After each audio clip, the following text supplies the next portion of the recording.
é a nossa última aula, então nós vamos fazer alguns exercícios, né, para fixação de conceitos.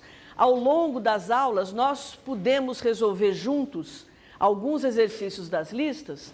Quando nós discutimos solubilidade e quando nós discutimos qualquer transformação, o critério para a transformação espontânea é o critério da variação da entropia do universo.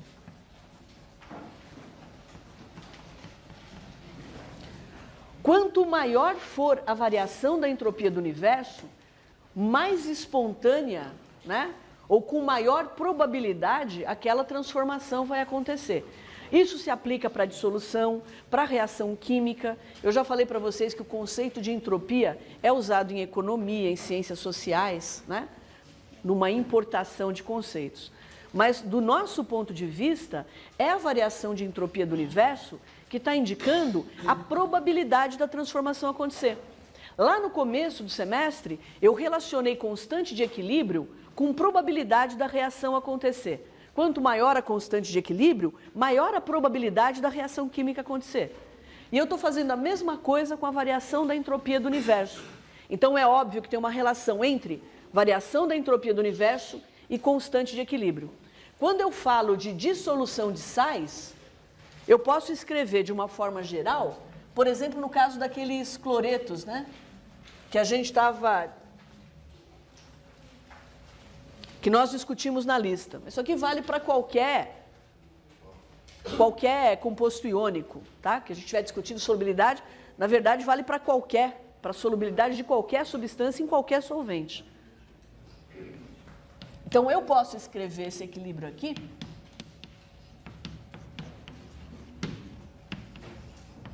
Como é que eu sei se esse metal aí, é uma prata, é um íon prata, por exemplo, ou é um íon sódio?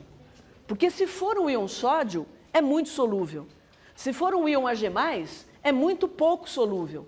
Se for muito solúvel, eu normalmente nem escrevo isso aqui como um equilíbrio para cloreto de sódio, tá certo? Mas é claro que eu sempre posso escrever.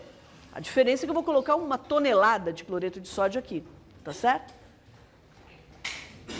Então, quando eu discuto solubilidade, eu estou olhando o quão provável é esse evento aqui acontecer. Eu estou olhando para o ΔS do universo. O que nós vimos na aula passada é que se eu quero olhar o ΔS do universo, eu tenho que olhar o ΔS do sistema e o ΔS da vizinhança. Esse ΔS da vizinhança, a vizinhança só se comunica com o sistema através de energia, do modo como os nossos sistemas são, normalmente. A gente não tem troca de matéria, mas tem troca de energia. Então, sistema e vizinhança só se comunicam através da troca de energia. E essa energia, em reação química, majoritariamente o que interessa para a gente é calor. E se a transformação for feita, se a reação, a dissolução for feita a pressão constante, então esse calor aqui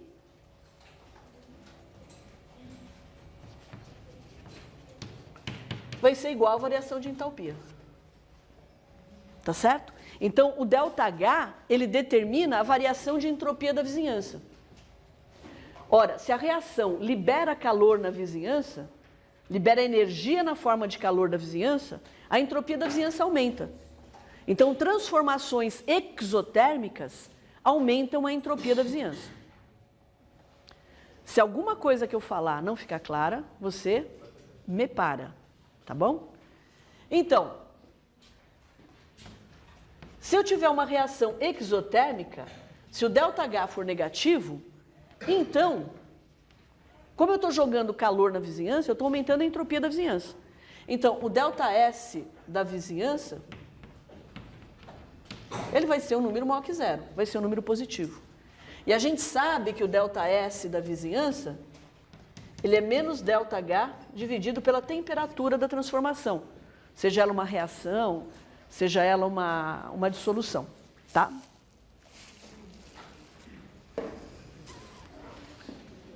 E do sistema?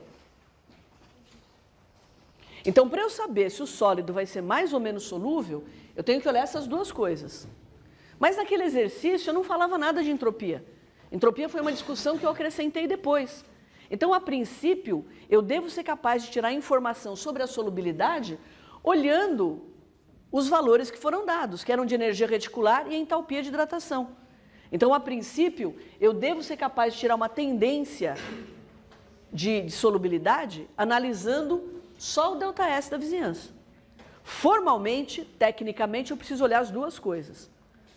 Agora, se eu não quero um número, se eu quero uma tendência qualitativa, pode ser que eu não precise olhar tudo isso, que eu não precise calcular tudo isso. Então, foi isso que eu falei para vocês. O problema, naquela lista de exercício, foi o terceiro, né? Não, o sexto.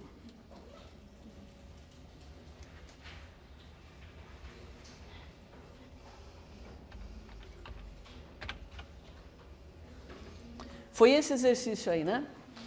Então, o que eu forneço para vocês, não tem nenhuma entropia aqui, é só energia reticular e entalpia de hidratação, né? Entalpia de solvatação, especificamente usando água como solvente. Então, eu não tenho como calcular o do sistema, porque o do sistema eu vou fazer a conta pegando a somatória das entropias dos produtos menos a somatória das entropias dos reagentes, cada uma multiplicada pelo respectivo coeficiente estequiométrico. Eu não tenho esse dado no problema, então isso eu não vou usar. Como é que eu consigo ver, como é que eu consigo avaliar esse ΔS do universo aqui, tendo só o ΔS da vizinhança? Bom, vocês viram no laboratório, vocês fizeram isso. Você deve ter sentido na palma da sua mão e medido naquele termômetro que estava no tubo de ensaio, que quando você coloca cloreto de lítio em água, você percebe que a dissolução do cloreto de lítio, ele é um processo exotérmico. Se ele é exotérmico, a entropia da vizinhança aumenta. De qualquer forma, o que eu acho que em qualquer caso está acontecendo com a entropia do sistema? Ela está aumentando. Os íons estão presos na estrutura cristalina do composto iônico. E na dissolução, eu produzo um número maior de partículas que estão livres em solução. Então, olhando para a equação que descreve a dissolução, eu digo, bom, a dissolução ela envolve um aumento de entropia. E isso é verdade na maioria dos casos. Então, é um bom princípio. Não me interessa, por enquanto, quanto que isso aqui é. Não me interessa.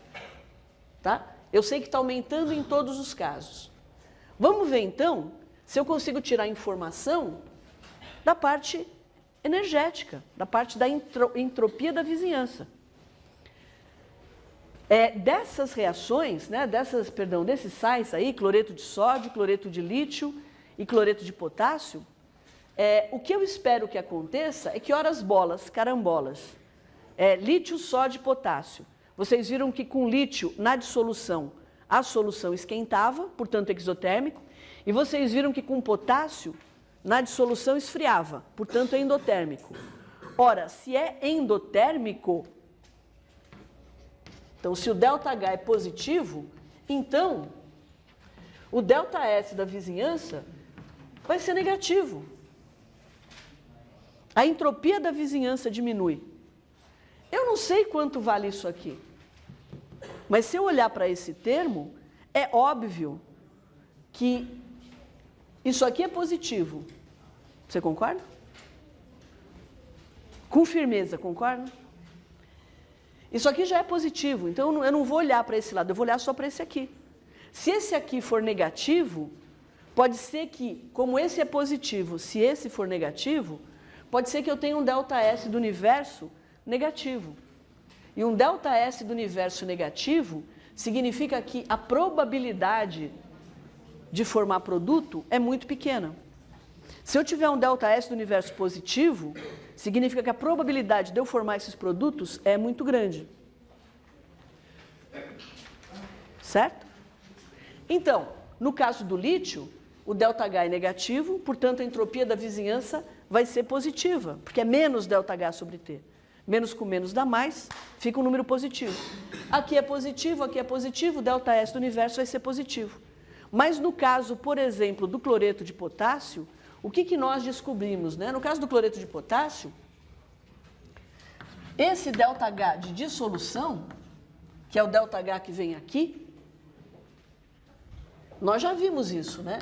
Ele é a energia de rede, a energia reticular, mais o ΔH de hidratação. Então, eu sei que qualitativamente o cloreto de lítio, o ΔS da vizinhança vai ser positivo, legal. E no caso do ΔS da vizinhança do KCl, como o tubo esfria, é endotérmico. Se é endotérmico, o ΔS da vizinhança vai ser negativo. Então, o ΔS do universo para o cloreto de lítio vai ser positivo, porque aqui é mais e aqui é mais. No caso do KCl, eu também sei que o ΔS do universo vai ser positivo, porque todos os cloretos são solúveis, mas não vai ser tão solúvel quanto o cloreto de lítio, porque esse termo aqui, ele vai ser negativo.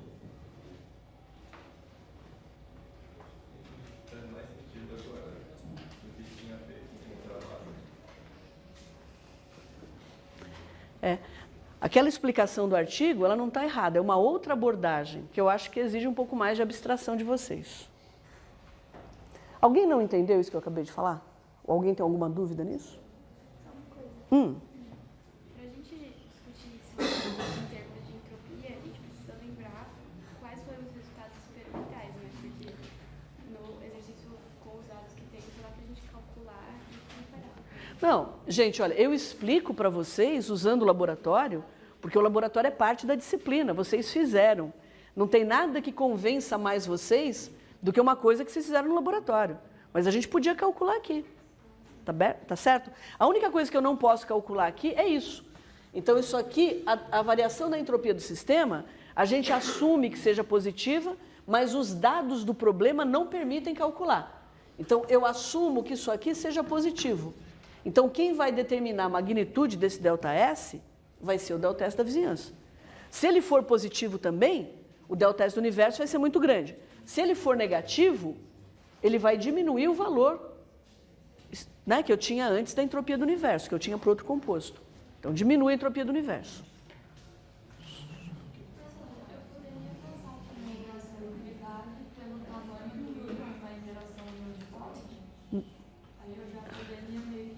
Não, não podia. Se você for por esse caminho, você pode se atrapalhar. Então, se eu pergunto a solubilidade desses dados aqui, usa a tabela. Usa que o ΔH de dissolução é o B de rede mais o ΔH de dissolução. Tá certo? Porque eu acho que vocês ainda não usaram suficientemente esse conceito de interação ion-dipolo para conseguir abstrair. E um exemplo disso foi que eu perguntei isso em sala de aula ontem. Né? E as respostas elas não vieram com a firmeza e com a que eu gostaria. Mas, por exemplo, o item B, quem é mais solúvel, o cloreto ou o iodeto? Bom, aí de novo é calcular. Né? Foi nessa questão que eu perguntei para vocês. Vai lá na tabelinha e calcula. Você tem ali ó, o sódio, tem o iodeto e tem o cloreto. Você tem o E de rede, a energia reticular, do cloreto e do iodeto de sódio. Faz a conta. Aí você vê, a gente está olhando para o ΔH de dissolução. Tá? Quem for mais solúvel é aquele que vai apresentar o processo mais exotérmico, tá? Ou menos endotérmico. Diga alguém que ergueu a mão aí. Não. Não, uma pessoa com mais experiência pode saber pelo tamanho do íon. Mas se eu dou os dados para vocês assim, calculem, evitem problemas. Calcula. É um ΔH de dissolução.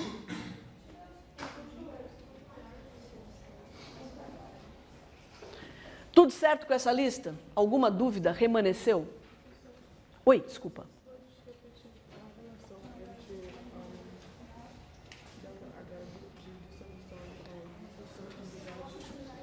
Então, olha, quanto mais solúvel a substância for, maior vai ser o ΔS do universo. Porque é o ΔS do universo que determina a probabilidade desse evento aqui acontecer. Quanto mais solúvel, mais positivo o ΔS do universo vai ser. Quem é o ΔS do universo? É o ΔS do sistema mais o ΔS da vizinhança. O do sistema eu estou partindo do princípio que em qualquer um dos 3 cloretos vai sempre aumentar, porque eu estou destruindo um retículo cristalino no qual os átomos têm poucos graus de liberdade e estou produzindo íons que ficam livres em solução. Então, eu aumento a dispersão da matéria e, portanto, aumento a dispersão da energia. Tá? Então, isso aqui vai ser positivo nos 3 casos. Esse aqui, o da vizinhança, quem vai determinar o sinal e a magnitude é o ΔS de dissolução. Porque quando eu dissolvo um composto iônico em água, é essa transformação que eu tenho. E isso aqui é a somatória da energia reticular, a gente já viu isso em aulas passadas, né? É isso aqui dando as espécies gasosas e depois as espécies gasosas sendo hidratadas, dando os íons aquosos. Portanto, o ΔH de dissolução, ele é a soma da energia reticular e da entalpia de hidratação.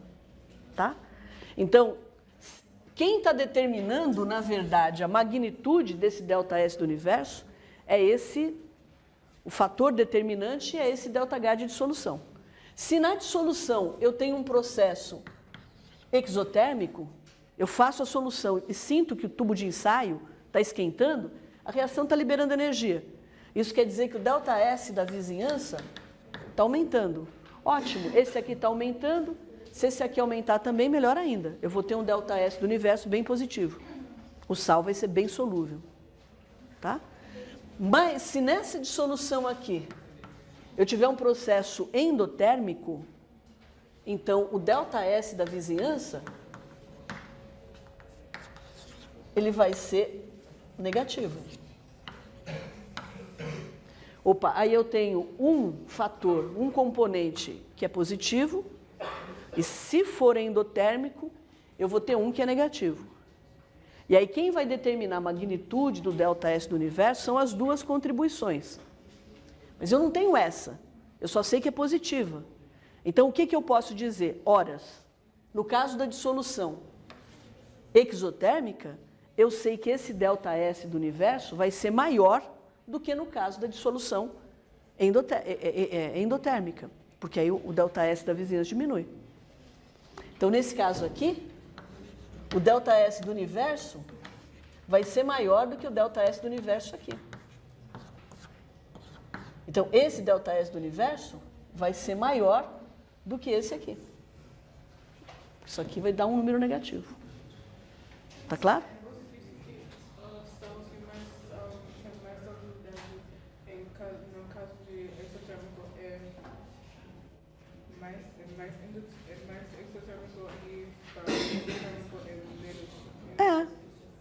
Porque endotérmico vai dar um ΔS de vizinhança negativo. Eu estou contribuindo negativamente para a entropia do universo. Se a entropia do universo for positiva, mas for pequena, a solubilidade do composto vai ser menor do que aquele que tem um ΔS do universo bastante positivo. Tá?